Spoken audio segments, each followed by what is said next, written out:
Bienvenue dans ce nouveau numéro de ce que je pense qui est une émission du site d'information levolcannews.net. Aujourd'hui, vous et nous allons entendre différents avis de la population au sujet de la reprise du procès en appel de Vital Kamerhe. Bonjour monsieur. Oui, bonjour papa. Monsieur, dans quelques jours le procès en appel de Vital Kamerhe commence. Qu'est-ce que vous pensez? Quelles sont vos attentes par rapport à ces procès? Bon, moi je pense qu'on avait arrêté Vital Kamerhe par défaut. Un ami arrête un ami. Alors quand un ami arrête un ami, c'est-à-dire qu'il y a des malentendus et des incompréhensions. Alors, je voudrais qu'on puisse le libérer totalement. On s'est réjoui de la première libération. On attend maintenant la libération totale de Vital Kamerhe. Et surtout, respecter les accords de Nairobi. En respectant les accords de Nairobi, je crois que Kamerhe reviendra dans ses droits et il sera très content.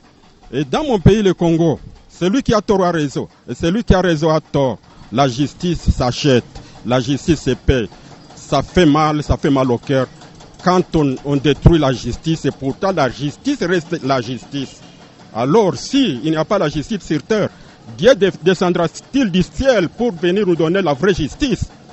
Donc moi je crois qu'il faudrait le libérer totalement et le remettre dans ses droits. Nous attendons à bras ouverts la libération totale de Vital Kamerhe. Et alors, si ce que vous pensez et qu'il arrivait le contraire? Pardon?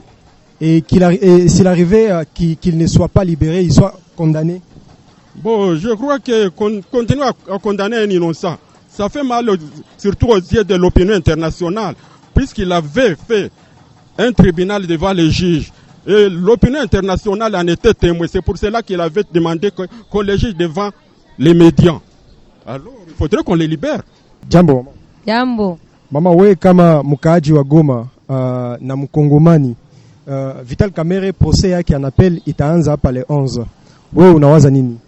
Bo, mie kama vile mkaaji wa Goma, jina langu ni Polepole. Mimi nafanya kazi za kanisa. Kugisi nilionaka masambo ya Vital Kamerhe, mwanzo mpaka mwisho nilikuwa nafata masambo ya Vital Kamerhe. Sababu alikuwa nasamba en public. Tulionaka masambo ya Vital Kamerhe hamuna problem. Na wakati walihamisha dossier wanasema dossier naenda fasi ingine, kote hatukuona probleme ya Vital Kamerhe. Na niko sire kama Vital Kamerhe ni inosa na Vital Kamerhe ni mweupe, na mimi nadhani akose ni mpakaliwa wa Mungu hata. Mimi najua kama anapasha ganye ile dossier, na kama haiwezi kuwa ganye ile siku, na shie bakaaji tunaweza ingia mu dossier ya Vital Kamerhe juu tunaona kusipokuwa huru ya Vital Kamerhe shie bakongomani hatujisikie bie. Na kuna siasa yetu tunajua kwa sasa, sababu yeye ndio alikuwa anatupasha habari za inchi zinatembea modele gani. Merci. Merci. Kuhusu ndugu wetu Vital Kamerhe, ni mkongomani. Me procès yake iko en politiki. Vital Kamerhe alikuwa condamné juu ya ma maison préfabriquée que alifanya détournement ya makuta ya l'État. Kisha après un moment bakamwacha tena, bakatuonesha kama iko akite. Leo tena wanasema aende asambe. Politiki ye yake na mzee wetu rais, c'est en politique. Hapo wawili wanaweza malizana juu tunajua kama tunatarajia uchaguzi. Wanapenda wamkwamishe juu aspostile. Mais pour détournement habakutoneshaka mwangaza kweli kama alidetourner. Na mbele atoshe pesa, ila fali president de la République afanye nini? Asaini. Na kama alisaini, donc na iko incline ndani. Nje mineza ongea kama vile mkaaji wa Kongo. Watu wanashangaa juu ya nini? Mara mingi walisema vitu iko kupora, na leo ile vitu iko pale. na mpaka hivi abiaenda ukamatika. Sasa Kamere anafia nini? Haikuwa sisi tunampendelea, lakini ukweli tunaona yenyewe alisema ni ile, tunasema hatujui anafia nini. Sibaende kwanza batoshi ile vitu ile manyumba iko tusaidia huku kwetu Kongo. Mimi banaiachia nabo kule na banajua viko kule. Jua nini wanaviachia pale? Ni ile na unaona njala inaingia mwingine. Tunatezwa. Ona magari kisi na yala hapa. Angalia yote. Hatuna kazi. Ile nyumba ikikuya bakuye yenga sitakuwa mamazo. Ni ile.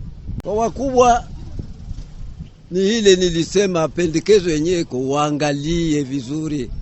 Haiko tu kwenda tumufunge tu na vitu viko pa na babilete. Ni ile kwanza ingekuwa. Moi je pense que inapasha anza ianze njo bien tupate le vrai verso, le vrai vérité ya kuyua sike mtu alikuwa fautif ou pas kwa fautif, njo nyeko pale. Kama aliiba tutfo tuyue, na kama akuiba ilfo tunayua. Kama akuiba ata Mungu atamusaidia atatoka, na kama aliiba atakuwa toujours condamné avec comme les autres bebiko condamné. Bon, actuellement kiko na impact ku population na ku republique muzima. Bon, haiko balancement haiko kila mtu anapenda mtu. Haiko kila mtu anapenda mwingine. Kuko mamsha kupenda na mamsha kuchukia. Bon, pour moi, mimi niko indépendant. Sina parti pris. Mimi kungambangu mnakia shikutana kie. Omwe tu atoke. Fatana na gisi tulifata procès yake mbele. Ngiakutana vraiment il est fautif. Atoke tu. Pour moi, mimi nakia shikutana hii nani nyetaanza procès nyetaanza. Aombe Mungu akwe naye pale. Kama iko kosia kama vitu venye alifa atatoka, na kama iko inconscient atatoka tu. Merci de nous avoir tenu compagnie dans les rues de Goma où vous avez entendu différents avis de la population au sujet de la reprise du procès de Vital Kamerhe en appel qui intervient le lundi 11 avril 2022. Nous vous fixons rendez-vous dans nos prochains numéros. Mais avant de vous quitter, nous vous recommandons d'aimer notre page, partager et surtout n'hésitez pas à vous y abonner.